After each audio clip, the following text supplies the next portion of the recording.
नमस्ते, जय हिंद, वंदे मातरम। दोस्तों, एक और कहानी के साथ।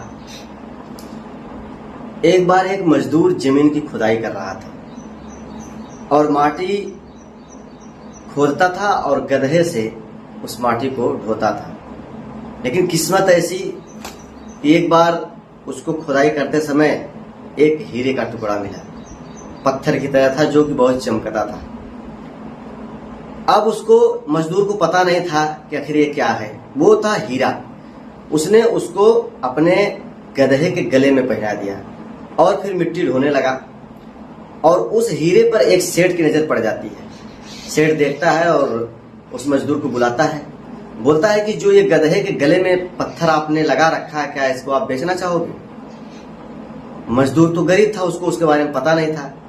उसने बोला कि सर, इस पत्थर का आप कितना देंगे? तो सेठ बोला कि इस पत्थर की कीमत 50 रुपए है। मैं इसका 50 रुपए आपको दूंगा। अगर 50 रुपए में आप देना हो तो मुझको दे दीजिए। अब वो मजदूर उस सेठ के हाथ में पत्थर 50 रुपए का बेच दिया। अब वो सेठ उस पत्थर को अपने तराजू में लगा दिया। समय बीतने लगा। एक बार एक जौहरी उस रास्ते से गुजर रहा था और उस जौहरी की नजर उस पत्थर पर पड़ जाती है। जब जौहरी की नजर पत्थर पर पड़ती है तो जौहरी रुकता है और सेठ से कहता है कि सेठ, क्या तराजू में लगे पत्थर को आप बेचना चाहेंगे? सेठ बोला, जरूर बेचना चाहूंगा, कितना देंगे? तो जौहरी बोलता है कि चाहिए आपको कितना? सेठ बोलता है कि 100 रुपए आप दे देंगे तो हम आपको पत्थर दे देंगे। अब जौहरी बोलता है कि नहीं, 100 रुपए नहीं देंगे, 80 रुपए देंगे इसका।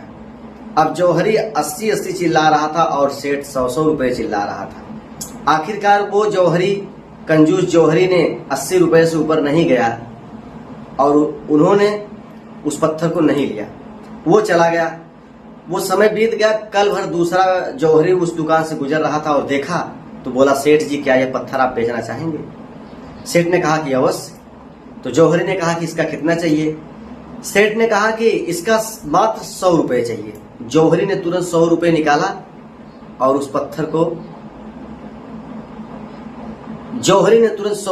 सेठ को दिया और सेठ ने पत्थर निकाला, जौहरी को दे दिया। जौहरी पत्थर लिया और चला गया। अब फिर सुबह होती है। दुकान खुलते ही जो कंजूस जौहरी था फिर उधर से वापस आया, देखा तो पत्थर नहीं था। उसने कहा कि अरे सेठ, अरे वो जो पत्थर था आपने क्या किया? सेठ बोले कि जब आप चले गए तो एक और जौहरी आए और उन्होंने उसका 100 रुपया दिया, मैंने उसको उनको दे दिया।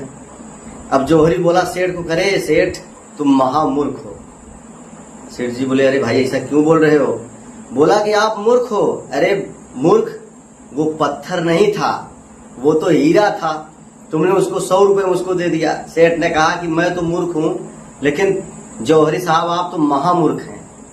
मूर्ख मैं नहीं हूं, मूर्ख आप हो। जो कल उसी हीरे को, यानी उसी पत्थर को हमने आपको 100 रुपए में दे रहा था तो आप 80 चिल्ला रहे थे, और आज हमने 100 रुपया में दे दिया तो आप कह रहे उसका कीमत 50 लाख रुपए है। तो दोस्तों, मैं ये कहूंगा कि जीवन में मौका कभी कभी आता है। चांस आने के बाद, मौका मिलने के बाद जीवन में पिछड़ना नहीं चाहिए, छोड़ना नहीं चाहिए। Gold chance. उम्मीद है कि आपको कहानी अच्छी लगी होगी। चलिए फिर अगली कहानी के साथ आपसे मिलते हैं। तब तक के लिए जय हिंद, वंदे मातरम।